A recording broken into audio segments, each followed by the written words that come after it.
What's up? What's happening? Welcome into Foxborough Rush. George Balekji here with Travis Thomas. Come on. We got a packed show for you guys today on this Friday. We'll be hearing from Mike Vrabel, Christian Elliss, Robert Spillane, Jabrill Peppers, some sound from them from OTAs. Also, Brian Hoyer, Rob Ninkovich, and Julian Edelman. Caught up with them at Pickle for a Purpose.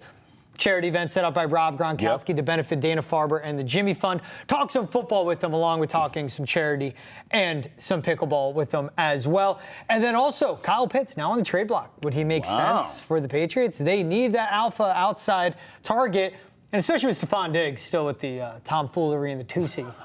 Kyle Pitts could be there, and we'll end with the mailbag. T, how we doing, my man? I'm doing great. 100 days until the Patriots beat the hell out of the Raiders in Gillette. 100 Isn't that days. wild? 100 days away from the season kicking off. I cannot believe it. Feels too long to me. I wish it was like tomorrow, but it is what it is. You see that on your screen. Patriots tweeting out. Nice, cool little image. 100 days until kickoff. Heck yeah. Patriots and the Raiders. Las Vegas coming over here. Tom Brady, the owner of the Raiders, unless he's calling an NFL game for Fox, maybe he'll be here in New England. I'm in the 23rd round of my draft, by the way.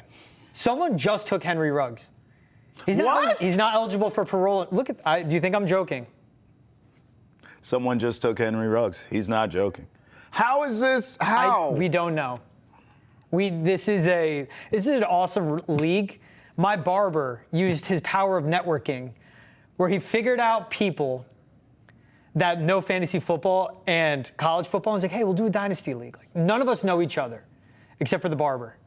This guy just took Henry Ruggs. Well, his last three picks: Demario Douglas, Jalen Polk, Henry Ruggs. I mean, clearly he's into drafting bad wide receivers. In Ruggs' case, I guess he's up for early parole. Yeah, 2026, August 2026. Good luck with that. Good luck with that draft pick. It's a dynasty league, so you keep the whole roster. You draft these 30 rounds. Doesn't make sense. Wow. Well, we know his receivers won't be getting him any points. Oh my gosh. All right, let's get into it. So OTAs, man, voluntary still. Yep. You know, it's voluntary to be there. Just ask Stephon Diggs. Yeah, it's voluntary. You don't have to be there.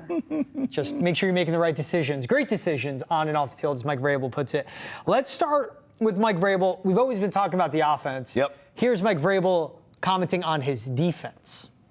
Well, I don't think that they're further along. I think that it's probably I have not. This is hard. This is a hard time in the spring when every pass play is, 3rd and 10. I mean, it's just they're pass rushing, they're pressuring, they're blitzing, which is great.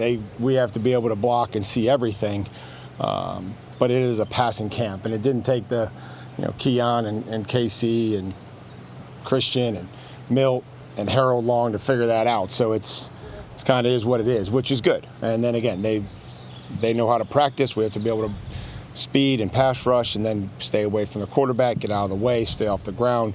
All those things that they've been able to do over the course of, the first 4 OTAs. You know why I'm laughing? Gerard Mayo did the same thing, and we went nuts. I'll never forget. I was on air on WEEI at the time, and I don't know. Gerard Mayo obviously butchered it differently, but he said the same thing, like the defense is further along. And I know we talked about that for an hour at least. On radio of like, what's he saying? Well, why is offense not caught up to defense? Well, this is on Gerard Mayo. Mike Vrabel says it, and we're just like, all good, man. Of course it is, Mike. Whatever you need. It's just funny to me. Defense is always further along than the always. Offense. It's easier. Yeah. And it's also, I think, this ties into the overreaction of Drake May throwing 4 interceptions. Yeah. Right? You don't want your quarterback throwing 4 interceptions in any setting. Mm-hmm. We don't know what the misses were like. We don't know what the interceptions were like, how off he was on the throws. But as Mike Vrabel points out, well, the offense is always in 3rd and 10. Yes. Okay, so that means that Drake May has to gamble more and do more in that sense, that he has to push the ball. That means he has to make more gutsy throws. Preaching. It's also, we don't know the setting, what Drake May was told. Hey, on this rep, go here. We need you to push the ball downfield. What's the time on the clock left, right? 3rd and 10 with 7 minutes left in the quarter is different than 3rd and 10 on your own 40 with 36 seconds left in the quarter, right? Yep. You got to put, so I think it's, maybe I'd be bad in that radio sense of I wouldn't overreact.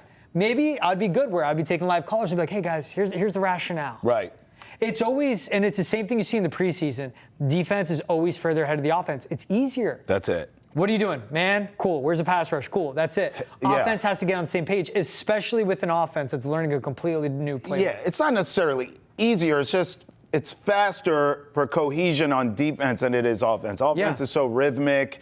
There needs to be a certain cadence and chemistry built in before your offense is really humming the way it's supposed to be humming. And by the way, this is such an offense that's still a work in progress, too, as we talk about with receivers and offensive line and all these moving parts.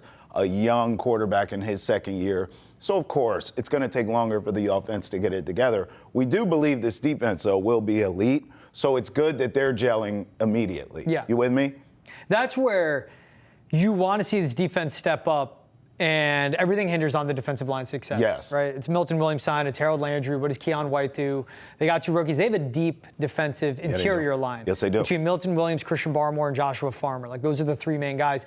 And Keon White can slide in as a pass rusher in the B gap as well. Okay, what does Harold Landry become? What does Braden Swinson become? Is Jelani Tavai, is he going to be an edge rusher instead of an off-ball linebacker because they have the depth in the middle? The defense was terrible. The whole team was terrible. This defense was so underperforming last season. Now, they had key injuries. Kyle Duggar, Jabrill Peppers suspended. Yeah, but Christian Barmore, Jawan Bentley done, right? Right. And it was also a defensive coordinator that never adjusted to his personnel and That's realized exactly always blitzing wasn't working. That's right. You want the defense to be on schedule. Speaking of the defense, here's Christian Elliss, linebacker, special teams player, on what he sees about the defense standing out, but also on Terrell Williams, still not with the team, still recovering from a medical scare. Yeah, no, we're figuring it out. Every day is there's a new mistake, which is a good thing. As long as we aren't repeat offenders, we'll be better as a team. What's the biggest thing you've seen about this defense so far? Effort. Yeah, everyone's flying to the ball. Even the big guys out of the stack, corners who are on the opposite side of the field, everyone's running to the ball. How big is the impact of the defense that Coach T is now physically here? Coach T's still with us. We see him every single day on Zoom. So it's not his energy is not unfelt.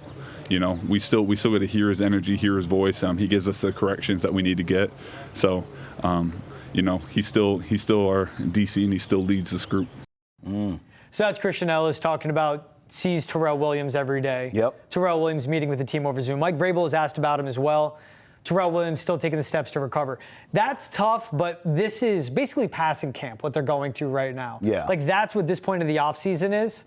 You just want Terrell Williams back healthy, long-term for his life. Of course. You want him back healthy so he can be with the team when training camp breaks and when the regular season gets and beyond. Yeah, and this almost reminds me of the Christian Barmore situation where when that news broke last season, we were on air together. I think we broke it together. Yeah. And we both, it was like we'll deal with that when it comes, right? Get healthy, get back, and then eventually you can get back on the field, but make sure your livelihood is taken care of. That's the way we feel here. Plus, we were just talking about Mike Vrabel. That's a defensive-minded head coach. It's like, we're okay.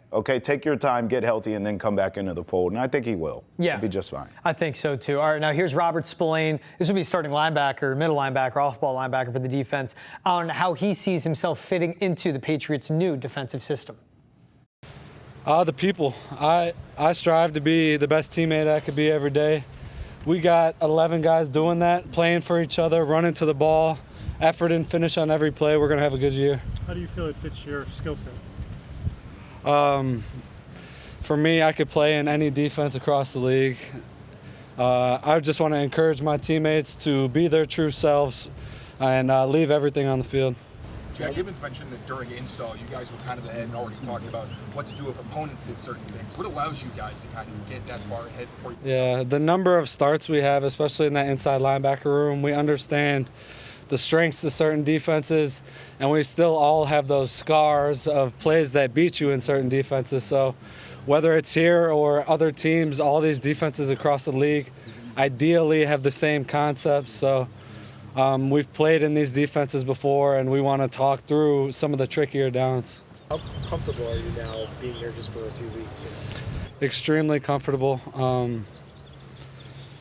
I feel really good with the guys around me. I know as a middle linebacker that I need to trust in my positioning within the scheme of the defense, which is usually in the center of the defense. So I tell the guys around me, go make plays. I'll make you right, especially the guys in front of me. I love an aggressive, hungry D-line, and it really feels like we have that coming out this year. So that's Robert Spillane, off-ball linebacker for the Patriots.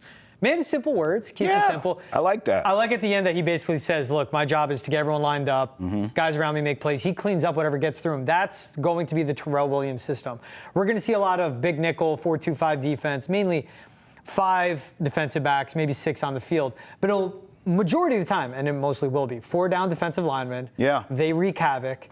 And then whatever breaks through, if it's in the run defense, that's Robert Spillane. As a pass, he's good in pass coverage as well. Yep. That's where Robert Spillane shines. This is a guy that was a captain for the Raiders. I was surprised Vegas let him walk. I was too. I was very shocked to let him hit free agency. New head coach, new regime, so it does make sense. But that's a guy that was very underrated for a Raiders defense. And a leader for a team that doesn't have him. Yep. And I was surprised as well. I'm glad. Good for the Patriots, right? Yep. But you had Pete Carroll. Like, this is Mr. Defense. This is Mr. Chew your gum so hard it chews it to dust. He's full of energy. I thought this would be a guy he would want to keep. Thank you for bringing him here to New England. But I'm just looking right now at the depth chart as we talk. I mean, this is looking like star power city. From Spillane, Milton Williams, Barmore, Harold Landry, Gonzo, Carlton Davis. There's guys here who can play. Yeah. And they're spread all over the defense. Look, we opened saying the defense is further ahead than the offense. Nobody panic. That may be the case all season, okay? Not to say the offense can't improve. It's hard not to when you're at rock bottom like this team has been for years. But the defense is going to lead this team more than likely anyways. Unless Drake May takes some astronomical leap and becomes like top 10, top 15 quarterback in the league, which we know he has the talent to do. But that would be a little ahead of schedule, no. But this defense is going to carry this team anyway. It just is. You can look at the roster and see the talent on defense and the discrepancy from when you look at the offensive side of the ball. And for Robert Spillane, that's a guy that can play 3-4 downs. Jack Gibbons as his backup. It made sense, especially with the scheme fit when they were going through this free agency, this offseason of the acquisitions they made. That's right. That's a guy that's really good at pass coverage, sure tackler, very athletic too. And when Mike Vrabel was introducing him, he was gushing over the story of him doing a workout with Robert Spillane when he's on the practice squad. Just a football guy through and through, like bursting with joy talking about him. Sure. Makes sense he brought him in. But again, what you hit on too is the leadership. Like, that's a guy most likely will be a captain for this team, will be one of the captains. And that's a guy that's going to make a lot of plays for the defense as well. Speaking of a guy coming back that could be a captain, here's Jabrill Peppers. But here's him talking about safeties coach, new safeties coach, Scott Booker. I remember Coach Book when he was at Notre Dame. So, I'm getting old now, as y'all can see. But it's been real good. He's coaches you hard. He holds you to a high standard because our mistakes are, big mistakes, typically touchdowns, explosive plays. So he does a good job holding the guys to the standard, coaching you hard, making sure you're fundamentally sound, and just preaching and having fun. It's supposed to be fun when you're out here. Big season coming up for Jabrill Peppers. Big? That's an understatement. I think this... Just to bounce back off the field, about to be 30. I mean, let's have a conversation about what this season means for not only him as a Patriot, but just his future, George. This is a guy... I mean, I'm not going to lie. I'm glad he's here. So hear me first. I don't want to be... I don't want to bang on Peppers here. But I was a little surprised when Vrabel got this job that we didn't see him get released. We didn't see him move off of him because he's already shown us off the field you didn't make the best decisions. Okay, the production on the field isn't what it used to be. So I was thinking that was a guy who could be a new coach casualty kind of guy. But hey, kudos to Vrabel. You and I have spoke about this. Mike Vrabel is giving everyone who was kind of carried over from the Belichick-Mayo era into his. Most people, he's let some guys go, but for the most part, he's kept guys here, and I think he's given them at least a year to show what can you show me, right? Peppers is one of those guys. I thought for sure he was going to be let go when Vrabel came in, but he's not. He has sort of a redemption story here, and at least an opportunity to do it. We'll see if he can capitalize on that, though. I think, and that speaks to Mike Vrabel. Though everyone's given their first impression, everyone's given their opportunity. Yes. Whether you're Javon Baker, whether you're Jabrill Peppers. And this is Jabrill Peppers and Mike Vrabel. They go back to Jabrill Peppers' high school days. Mike Vrabel was one of the coaches that tried to recruit Jabrill Peppers to Ohio State. Well, there you go. So it shows that past history, shows that he knows him. He knows. Jabrill Peppers, and he owned up to it. He put himself in a bad situation and messed up in the worst way. Judgment, yes. Everything's behind him. He's given a second opportunity, a second chance. Mike Vrabel, that speaks to him as a head coach, that he's giving him that second chance as well. Yeah, I agree. And listen, like I said, Jabrill now has to go out and do his part. Yeah. Because before all the off-the-field stuff happened, yeah, he was the guy. He was the captain. He was the leader. And up until that point, everyone was cool with it. Then that happens, and it's a lapse in judgment, and kudos, you're right. Yeah. Kudos to him for owning it. But here we go. Redemption story. Let's see how you can play now, sort of getting a second chance at it. and he was acquitted of all the That's right. accusations as So well. it's literally behind him. Literally behind him. He gained new perspective, but that's a guy that's going to be really important to this Yep. defense. And again, it's a signing of a vet like Marcus Epps, who is a free safety, coming off an injury, but Sure. he plays free safety. He allows Kyle Duggar and Jabrill Peppers to be in the box and make plays. Yes. And those are guys that will help this defense absolutely flourish. Now, talking about the offense, here's Mike Vrabel when he was asked about caring about Drake May and his interception problems. I care about every player's performance and that we continue to improve, and that there has been great improvement over, the day. Everybody's going to have a bad day. There's a lot of reasons that, go into it. We're not going to analyze every single practice and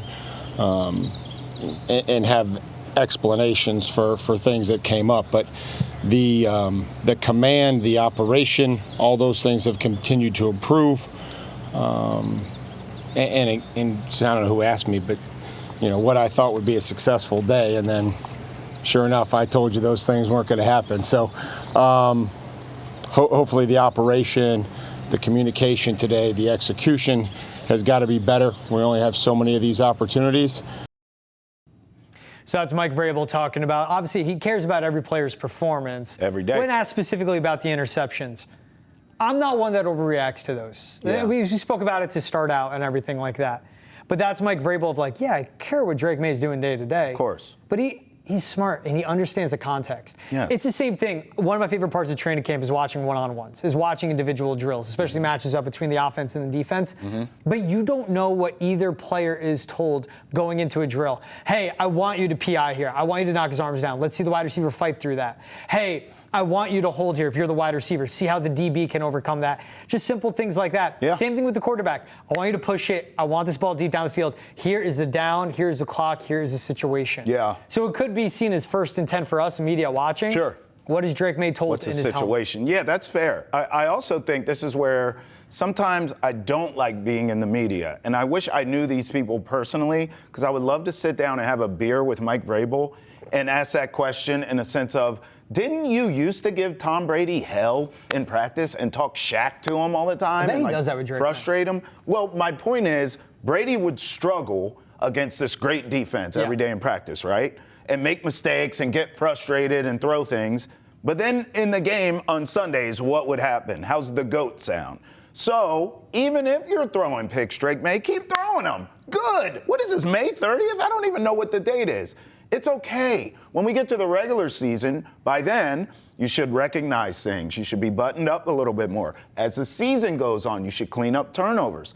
That's okay. Throw them all day long in May if that's what it takes as part of your development. Yeah. And that's really when I want to get out of Vrabel there, but he has to give you coach speak. He has to. I understand that. But he knows.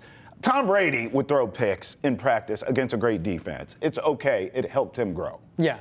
And I'm sure Mike Vrabel is chirping Drake May, giving him the edge, as he called it, the edge. That's the right. edge, the edge. That's right. Get on his skin, but make him more competitive, make him better as well. Exactly. Now, here is Drake May's wide receiver one from last season, Kayshon Boutte, on the competition inside of the wide receiver room. We got a lot of guys. It's 12 of us. At the end of the day, probably be six of us if we're being honest. So every day another opportunity to get better, be great. So we all know we in competition, but it's up to us at the end of the day. So Your name was in Final some question. reported trade talks before the draft. Did you see that at all, and how did that make you feel? I heard about it, but I try not to really put too much time into that. It's just a lot of people just sitting behind phones, just typing. So got nothing really to do with me, but. So Kayshon Boutte was involved in trade talks in this offseason. You go ahead. What are you thinking? Every day we sit up here and we play these sound bites from these wide receivers. And I end up just like this the whole time. None of you gave me anything. You know what? There should be a new policy. If I was a coach, I'd talk to Vrabel like this. Coach, yeah, Trav, what are you thinking? I think we need to have a no media policy just on the wide receivers. All of them. Diggs, too. All of them. Diggs has shown me production and balling out in other places, but he hasn't done anything here except, give us fodder to talk about every day. Yeah. So Diggs included. None of these receivers should say any damn thing until they give us something. When you hear your name in trade room, I try to ignore. Why? I mean, what difference does it make? None of us are giving me anything. There should be a no media policy until the wide receivers show up. So you're upset he answered a question he was asked? I'm upset he's on the podium. That's a guy Anyone that was in the top, wide receiver room should not be allowed on the podium until they ball. I want him at the podium. I want to hear from him. If anything, he was like, I don't pay much attention to it. I hope behind closed doors it lights a fire under him, because that's a guy that isn't in the best shape, has all the talent, but isn't in the best shape when you talk about the receivers in that offense. A guy that constantly publicly spoke about, I told the offensive coordinator, throw me the ball, get me the ball, all of this. He was okay, but he was the best wide receiver on a bad offense. He was a good downfield wide receiver. He was good. He was okay. But that's a guy that doesn't have a safe spot on this roster by any means. Right. And if he's not traded, I wouldn't be shocked if he's cut. Again, how this wide receiving room breaks down. Yeah, so no media policy until you do something. I gotta call you out. Come on. It's like my kids. I'll give you an example. It happens every night in my house. Until they have. Thank you. All they think about all day. They wake up. Snacks. What's for dessert? We ain't had breakfast yet. You have to perform and do what you're supposed to do before you reap the benefits and the rewards. That's all I'm saying. Yeah. It's a privilege to talk to us in the media. It ain't given. It's earned. All y'all ain't earned a damn thing in that wide receiver room. Diggs has elsewhere, but here, you ain't earned it either. He's talking because he's probably requested by the media, and he's answering questions he's asked. Can't knock him because he's requested. He's answering. Can't knock that. I'm knocking the fact that the wide receivers, every single stinking day it feels like, we're talking about sound bites from wide receivers. Why? What have they done?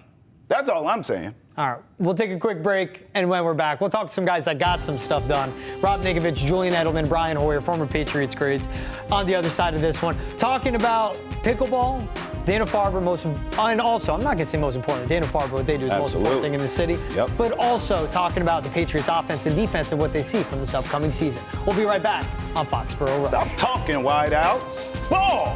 Hater. Welcome back to Foxborough Rush. George Balekji Travis Thomas here. Now, T, over on Wednesday, had the opportunity to go cover Pickle for a Purpose, charity event held by Rob Gronkowski. Shout out to him. Basically, charity event, people had teams of pickleball players, and I love pickleball. Fundraise, got the opportunity to play him. He played every single game. So it'd be him and Julian Edelman. It'd be him with Rob Ninkovich, you see there on your screen. Him with one of his friends, some other guys, I just don't know who they are. He went out and played like 12, 15 pickleball games. Wow. Kicked some butt. Two doctors right here from Dana-Farber beat him and Julian Edelman. One of those, Dr. Tony, is a doctor for our friend Chuck Straven over at Dana-Farber. Yeah, so Chuck will never hear the end of that. Of course. Awesome charity event put together. As you guys know, the Jimmy Fund, it's a radio telethon we put together for 2 days. It'll be middle of August this year. All the proceeds go to Dana-Farber, one of the best cancer treatment institutes in the world. So with Rob Ninkovich, Julian Edelman, Brian Hoyer there, I caught up with them. Right now, here's Rob Ninkovich. When I was asking him about the arm length for Will Campbell and the defense of Mike Vrabel. What's it like to see now a new regime, second head coach since you've retired? It was Bill, Gerard, now Mike. What's it like seeing this new leadership from Mike Vrabel? Yeah, I think it's great so far. You got the old 50 in there, so that's great to see. And he has head coaching experience, so he's been there. He's done that. So now it's all potential on what can they do. You went out in free agency, you spent a lot of money, you draft some guys, you get a big offensive lineman, you go get Moses from the Jets, so you hope you shore up the edges, and you're trying to protect your young quarterback. So it's all going to come down to if you can protect your quarterback. At the end of the day, if you can't protect them, that's when you're in trouble. So they have a lot of potential, but just like every offseason, it's all potential until you go out there and produce. To ask a former edge rusher, how much does arm length actually impact at all playing tackle? It's all technique, and I had short arms, so I think I had the shortest arms of any defender that Bill Belichick ever had as a starting defensive end or outside linebacker. So really, it's just leverage, understanding your tools, and every football player is a toolbox. You just have to use your tools differently. Have you crossed paths with Drake May at all? And if so, what have you seen from him? You know, last year watching, I was very encouraged with his demeanor, how he carried himself. He put a lot of blame on himself. You know, says I had to be better. I love when a quarterback will come in and say I need to be better. And I think he did that a lot last year, but he also had a great rookie season. So if he can build on that, learn from last year, mature a little bit, understand, you know, you're going to have to take a loss every now and then. So be smart with the football, not throw it into coverage. I think those are all things that, you know, he'll take from last year into this year. And to ask a little bit about Bill Belichick, not just him being at UNC, but seeing how, you know, a lot of the stuff he's doing off the field is getting attention. What's going through your mind that you see your former head coach who's all about keeping the main thing, don't allowing any distractions, allowing that to happen now? Well, you know, I think at the end of the day, everyone's going to be their own individual. You got to figure it out on your own. Bill has done it for a long time. He's won a lot of games. He's won Super Bowls. I was surprised that he decided to go down to the college level, but at that level, you really you have the ability to shape some of these kids' careers and potentially give them the opportunity to play in the NFL. So, you know, for me, looking at what he can bring to these young students, really that are trying to be professional athletes, he could teach them a lot and maybe potentially give them the opportunity to be drafted, play a long time in the NFL, and have careers that like I had. So, you know, the stuff outside of the game, you know, you just got to focus on football, and everything else is just noise. You see him focusing on that now. Does it still kind of shock you how much like the girlfriend's kind of taking the spotlight? I mean, I think back to when I had a girlfriend, and you know, there's always going to be instances where, hey, this could be something that's distracting. But at the end of the day, when you start playing football games, and if Carolina was winning football games, nobody's going to be talking about it. Love the insight from Ninkovich on Will Campbell. Just funny at the end. You know how it is. I had to ask him. I'm curious what the former players think of Bill Belichick and Jordan Hudson. So much to unpack from that. I take a lot away. I'm very impressed with him. You were telling me during that soundbite that I guess he did some ESPN work. I didn't know that. As he answered your questions, I was like, this guy's like, he should be up here with us doing this show. He's very good, very well spoken. The Belichick stuff was very smooth. I mean, hey, man, just... yeah, it's a lot, but let's focus on the football part, and that'll take care of itself. I like that answer. What I'm curious to hear from you, though, is you and I, pre-draft, talked so much about Will Campbell's arm length, right? Every single player that we've had sound bites from or we've talked to directly about that specifically, even offensive linemen, are all like kind of minimizing it. It's not that big. You know, put on the pads and look at the tape, see what the kid can do. So I'm just, it's like fascinating to me how much we put on his arm length, but players are like, that doesn't matter. I guess we'll find out. But is it just one of those draft things that we get into, the measurements of someone, and it doesn't really matter? I wonder. I think it does. It was interesting for him to point out I had the shortest arms of any Bill Belichick edge rusher. I'm going to look it up. I should have looked it up before the show. But those numbers matter because NFL evaluators and guys that build the roster tell you that that length matters. Right. And it is the standard in the NFL. We wouldn't care about wingspans or arm length if anyone with any wingspan or arm length can play offensive tackle. But there is shown literally by who starts in the NFL, your wingspan needs to be 80-plus inches. If it's shorter than that, you cannot be a sustainable left tackle. Right. You could do the Joe Tooney, be a spot start, like with the Celtics. What the Chiefs had him do this past Super Bowl run, kick him out to left tackle because their offensive line was so bad. But eventually you get kicked into guard. I agree with Rob Ninkovich of it's technique, it's fundamentals. Yes. That's how you overcome not having the measurables. That goes for players that run slow 40s, don't have the most athleticism. Fair. But know how to get open if you're a wide receiver.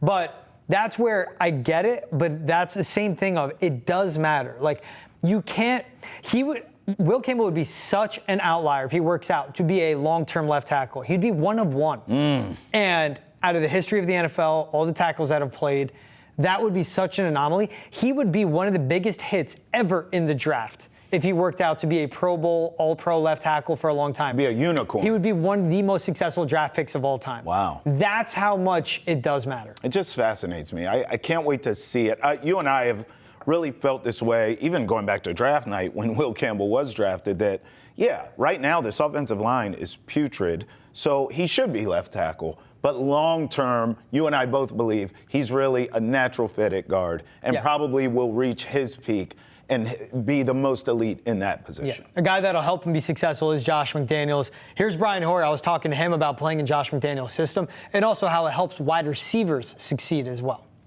Josh McDaniels is back as OC. From a guy that quarterbacked in that system, that learned from Josh, what does his return to New England do for Drake May in year 2? Oh, I love it. I love it for Josh. I love it for Drake. I love it for all those guys. He's going to put the control in Drake's hands, and from what we saw last year, it's a young man who's ready to do it. And by all accounts, from what I've heard, he's spent a lot of time. He's in the film room. He's learning it, and I think it's going to open up a whole new level of play for him. He'll be at the line of scrimmage. He'll be able to change the plays. He'll have the freedom to do that. And I think it's also going to be a little bit different offensive system that we're used to seeing with Josh. I mean, he never really had a guy, as much as I'd like to think I'm an athlete, never really had a guy with Drake's talent. So I think we'll see a new look at that. Love the receivers they have around him. Obviously, the tight end group is as solid as they come. They've added some great pieces to the offensive line. The running back from Ohio State, Trayvon Henderson, woo!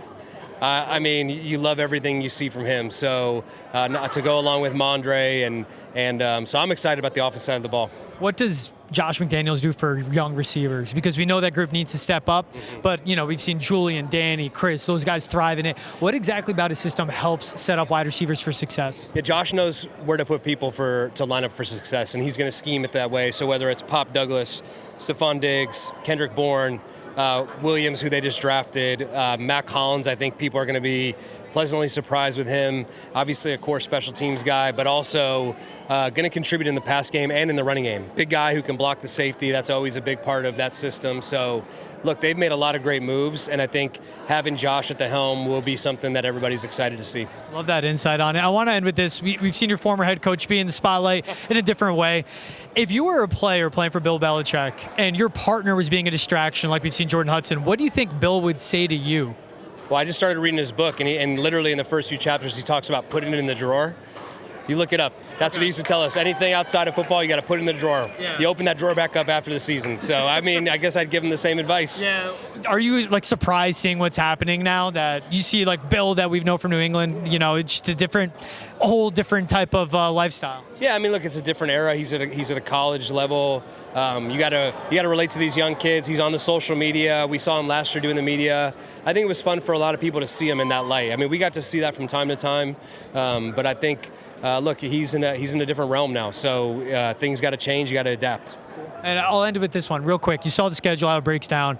I have the Patriots at 11 wins. It sounds insane, but I do see it happening because of the upgrades. What do you think for wins for them in 2025? Optimistically, everyone healthy. I think 11's realistic. I think, look, when you look at last season, there was probably about 4 or 5 games that they could have won. And so on top of the improvements they made, bringing in Vrabel, bringing in Josh, free agency, I thought they nailed it. They brought in high-quality people, great players. I was thrilled to see Robert Spillane. He was a teammate of mine with the Raiders. I mean, the people here in New England are going to love this guy. Just a guy who brings his lunch pail, sets the tone. So a lot of great additions, and now you just got to go out and prove it. Brian Hoyer was great. He awesome was to great. him. Shout out to him. Really good dude. Yeah. Loved the put it in the drawer. Bro, the Belichick part was amazing. Interesting tenure for him. Obviously, he was a backup here, had success. Yeah. I know that's a guy that, when Mac Jones went through what he went through in 2022, the Matt Patricia, Joe Judge stuff, Brian Hoyer was a guy that was like, yeah, this doesn't set up a quarterback for success. Right. He quickly was told to walk. He ends up in Las Vegas with Josh McDaniels out there. So I wonder what that end of a relationship, end of a tenure was like in New England for Brian Hoyer. By the way, he was absolutely right. So, I mean, what are we talking about here? It's just another example. Look, he's a GOAT. We get it. But Bill could be wrong, too. He wasn't infallible. He made a lot of mistakes. Just check drafting wide receivers. Enough said, right? Just check his offensive coordinator hiring and his hiring process his last few years. You know what I mean? So Brian Hoyer was right. Mm-hmm. But I get it. Bill's like, I don't like that. You got to go. But he was right. Right back at Bill. What does he say? Keep it in the drawer. Put it in the drawer. Put it in the drawer. Whatever doesn't have to do with football, you put it in the drawer. After the season, you take it out. Loved his insight into the offense, though. Talking about Josh McDaniels. Yeah. And you'll hear from Julian Edelman a little bit. He said the same thing where Josh McDaniels understands the wide receivers, the pass catchers. Yes. He understands their talent levels. He doesn't fake it. He's not delusional and saying, I'm going to have you run this route. I don't care what type of receiver you are. He adapts. He's a chef that adapts to the ingredients he's given, right? And he knows where to put people, and he knows how to set them up for success. I think that's so important, and that's part of what we're going to see from Josh McDaniels. We don't know exactly what the offense is going to look like. Brian Hoyer pointed that out too.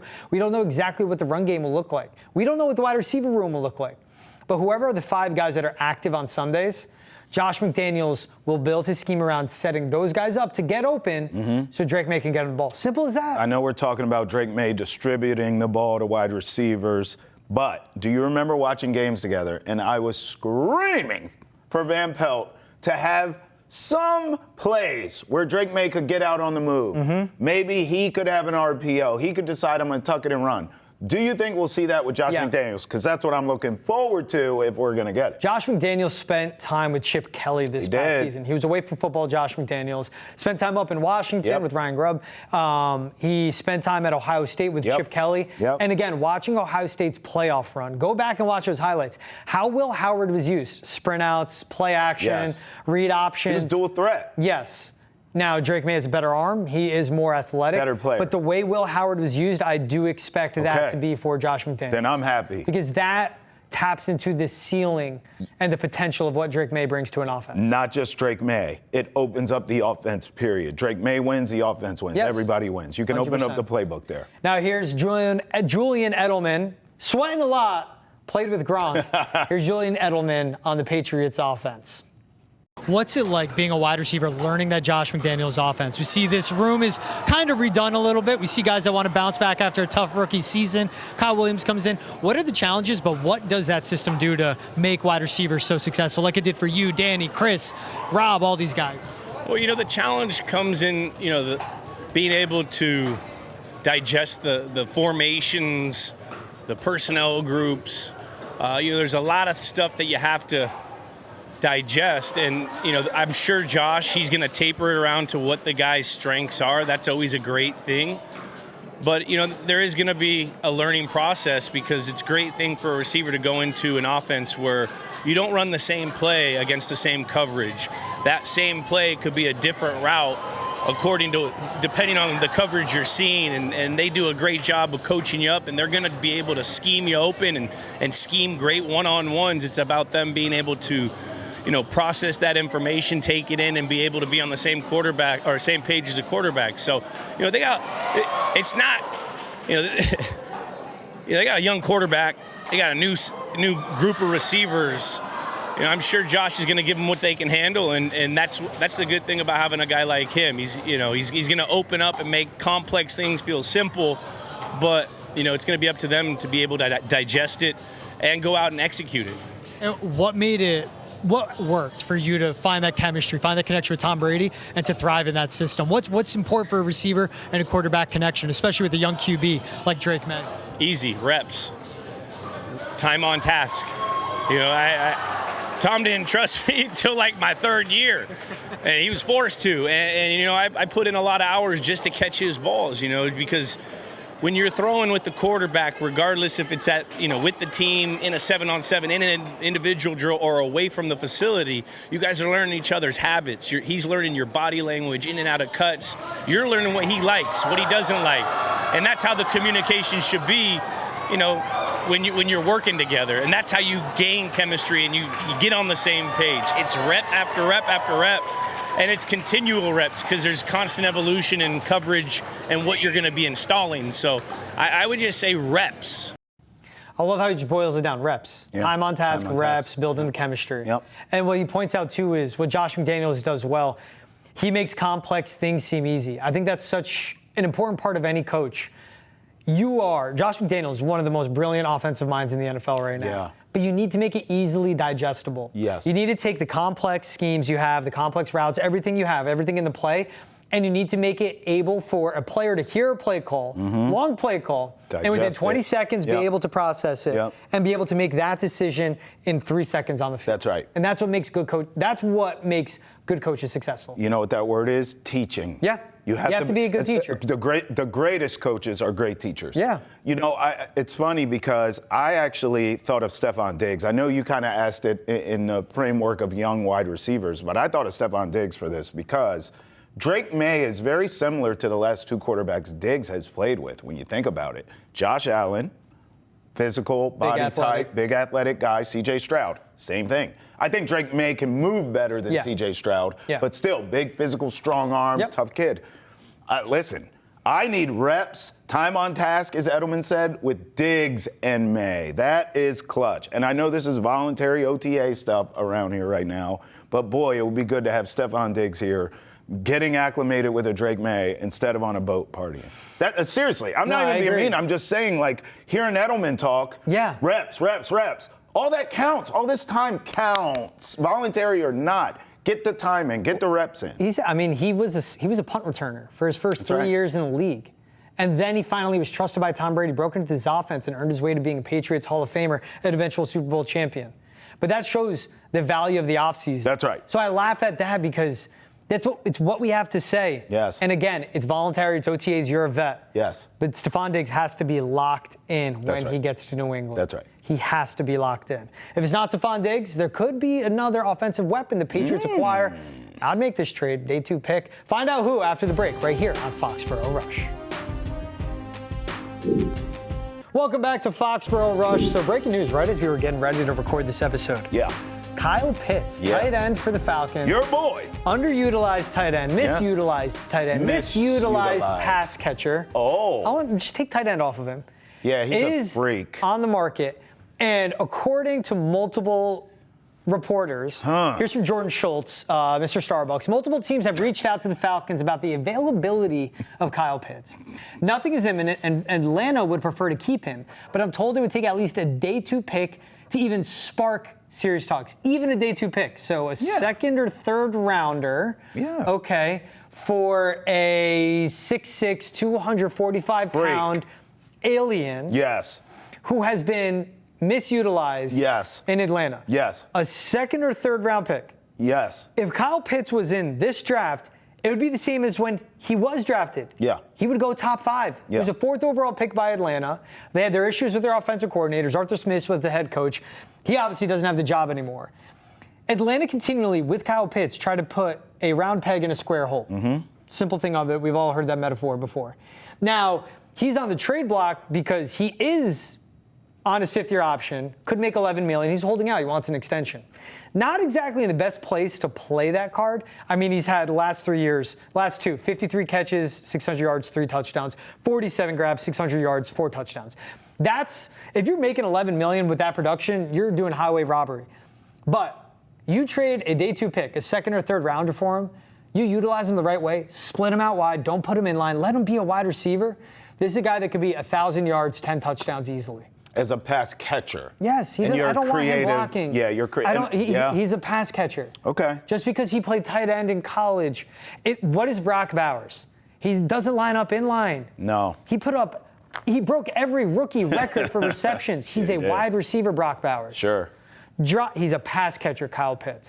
The right team gets him, it can make a lot of sense. I don't have any problem with anything you said, and this is your guy. You and I have had knockdown, drag-out arguments about Kyle Pitts. You've been telling me about this dude since he's got drafted, and I told you he's not 25 yet, too. He'll be 25 sure, this season. He's still young. Still young. Yes. He is a freak athlete, no denying that, okay? And I think you said it right. Misutilized is a beautiful word by you, but I think it's incomplete because he has been misutilized, but he is also underachieved, okay? The physical freak that he is, you got to give me something. Now, he did give you 1 season of really good production, but I need more out of you. I'll give you an example. Another freak of nature, DK Metcalf. Not the greatest route runner we've ever seen. He's been in the league longer, George, and he still is not developed. He still is not a polished route runner. Sometimes the hands are iffy with a DK Metcalf. The production, because of the physicality, because of what he is as an athlete, is always there consistently. It drives you crazy because you're like, if you can get as a polished route runner, if you can shore up your hands, you would be an all-timer, right? This is DK Metcalf I'm talking about. Kyle Pitts is very similar, except you don't have the production. You with me? Yeah. So I would love to see a Josh McDaniels get his hands on Kyle Pitts' game and figure out a way to implement him, to your point, as a pass catcher in an offense that needs playmakers, no matter what position they come from. Tight end, wide receiver, both, running back. Hell, the concessions kid, I don't care who it is. Can someone make a play? This offense needs that in the worst way. If I can get Kyle Pitts for a day 2 pick, I would make it already. We should be doing breaking news that the Patriots have traded for Kyle Pitts. What are they waiting for? He does want to get paid, though, George. Yeah. Should be something that of note here, that some of the issues and why he is potentially on the trade block is because he's trying to get a new deal from the Falcons. So pump the brakes a little on the optimism in that, A, the Falcons are telling him, good riddance, bro, we're not paying you. We'd rather move you. A little bit of a red flag there. And then 2, you got to pay him. If you do trade for him, yes, you got to pay the guy. So let's just pump the brakes a little on go and get Kyle Pitts. Let's see. But I would pick up the phone. I'll tell you that. And that's where I wonder what's the number he's looking for. Trey McBride, 4 years, $76 million. That's what he just signed for. George Kittle, $76.4 million over 4 years. I'm not giving any of that. I would go a level below both. 4 years, $60 million, $15 million God, a year. I would plug my nose, but I'd do it. That's a gamble and that's a risk. Yeah. I don't see the Patriots doing it because they're not in that window. Now, year 2, 3 of that contract, it could pay off. But he may not be available by then, George. No. You make this trade now, and this would be a gamble. Right. Teams that I could see making that swing, they have the window now. It would be a team like the Buffalo Bills. You need pass catchers on the outside. Keon Coleman doesn't separate. Khalil Shakur is a good slot, but he's a small receiver. You need that big-body receiver on the outside. They have cap space? I did think about the Pittsburgh. I haven't looked at the cap space yet. I did say Pittsburgh Steelers, but then I remembered Arthur Smith is their offensive coordinator. So they don't have a quarterback still. They don't. But who needs pass catchers? Another one, who wants to capitalize on a window right now? Commanders. You have Deebo Samuel. You have Terry McLaurin. You get a very young receiver. Sure. And again, if you get him 4 years, $60 million. Yeah. You make 38 of that million guaranteed. Sure. You're getting him $15 million a year. Yeah. That's a good outside pass catcher. You're capitalizing on Jaden Daniels being under a cost control contract. We're in lockstep here with your guy, Kyle Pitts. I would just say all those teams are great fits for what he brings. Yeah. We don't know the cap situation for each. We do know the cap situation for here. Okay? So it's a great fit. The Patriots have money to throw at this guy. So again, it would be a gamble, but I'm willing to do it. I'm willing to do it right now. Forget the timeline. Pittsburgh, do it now, Washington, get him in here. they both have the cap space. They have the cap space. Washington on the books, they would have $81 million in cap space next season. Terry McLaurin looking for a new deal. Yeah, just think about it. He's getting up there in age. Something they got to think about. They have to be team friendly. Yeah. But to your point too, the Patriots have all this cap space, $67 million this season, $31 on the next season. Why not? What are you spending it on? You can gamble. Like, they have enough money, you can roll the dice. And if they trade their third rounder for a Kyle Pitts, they have 2/4 in next year's draft. That's right. Put those together, you could get back into third. You won't get a better player in the third round than a Kyle Pitts. Go get him. Because you have to pay him, you can take advantage of this. They should get him. I agree. I can't believe you talked me into Kyle Pitts. It's all potential. I know. But man, if he had 1,000 yards, 12 touchdowns his rookie season. He was a Pro Bowler. He's a freak. You have Josh McDaniels. Yeah. Get him Kyle Drake Pitts. May. Get Drake May, Kyle Pitts. We'll take another break. When we're back, we got a special mailbag for you guys. Ready, T? I guess. See you on Foxborough Rush. Welcome back to Foxborough Rush. Let's get into the mailbag. Come on. So first one we got, T. Make sure you guys comment on our YouTube page. You could also tweet at us using the hashtag NessenChat. You could also do the chat at Nessen.com to email us. And also you can leave a voicemail, 617-790-0928. 617-790-0928. Always love the mailbag on YouTube. This one's from Mark DG1123. What's up, Mark? You guys have amnesia about Booty? This is at me. Dude was one of the only 2 wide receivers that made noticeable big-time contested catches, touchdowns, and must-have situations last year. From what I remember seeing, there was some talent there. He has reliable hands. Mark, A, love the use of emojis. B, yes, I remember what Kayshon Boutte did for this offense. He's not that good. Doesn't do anything great. Doesn't separate that well. Isn't that fast. And yeah, has reliable hands. Fine. He's like the best basketball player on a really bad team. Eventually, someone has to put the bucket in the basket. Yeah. Hunter Henry was on lockdown the second half of the season. Teams figured him out. Austin Hooper was good. But when Pop Douglas just was being misutilized, when Jalen Polk can't get on the field, when Javon Baker can't be active, it's Kayshon Boutte or bust, and eventually someone has to get the ball. I would rather tap into the potential on young receivers. I'd rather baptism by the fire for Jalen Polk than give Kayshon Boutte more. Listen, apparently a clown is going to pop out and hit me with a whoopie pie or something, so I'm not looking at the sheet that we have. You said he used emojis. I know it wasn't no fire emojis. Eyebrow raising emoji. Kayshon Boutte deserves no emoji. Like, what kind of emojis are we talking about? Is it a trash can? Like, what kind of? What, he has reliable hands. Oh, all right. No fire emojis, right? No. Exactly. My point exactly. If you're not using fire emojis to describe a wide receiver, I don't need to be talking about the wide receiver. Kayshon Boutte could be schemed open. I just don't trust him. I want difference makers on the outside. All right, this one's from Serrano_I. What up, Serrano? And Travis's negativity. What? I really wish Travis would stop being so damn negative about everything. This bit is old. We don't need the good cop, bad cop angle for analysis every time. I'm sure he's a decent dude outside of the show. He is.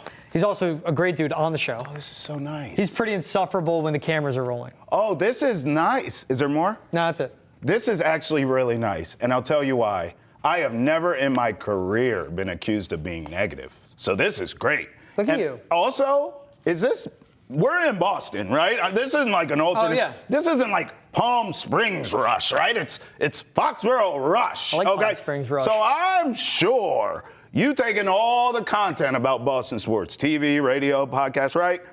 I'm negative. This is a compliment, okay? Thank you, because I see real negativity in the media. So if I'm negative, I'm doing something right. Thank you very much. That's the nicest thing anyone's ever said to me. I think it is good on the heels of you yelling at Kayshon Boutte for answering a question. Well, he stinks. Yes, he does. Also, I'll grow on you. I stick around like an unpaid bill. Just give me some time. He's not a decent dude outside the show. He's a great dude on the show and off the show. Thank you, so my I'll friend. tell you that. Yeah, Thank love you. you, bro. Love hosting the show with you. That'll wrap it up for us here on Foxborough Rush. Travis Thomas, the insufferable Travis Thomas. The negative Travis Thomas. So negative. George Balekji. Make sure to catch new episodes of Foxborough Rush every Monday, Wednesday, Friday, 1 p.m. to 2 p.m. on Nessa Nation. Catch everything on YouTube. We'll see you guys next week on Monday with a fresh app.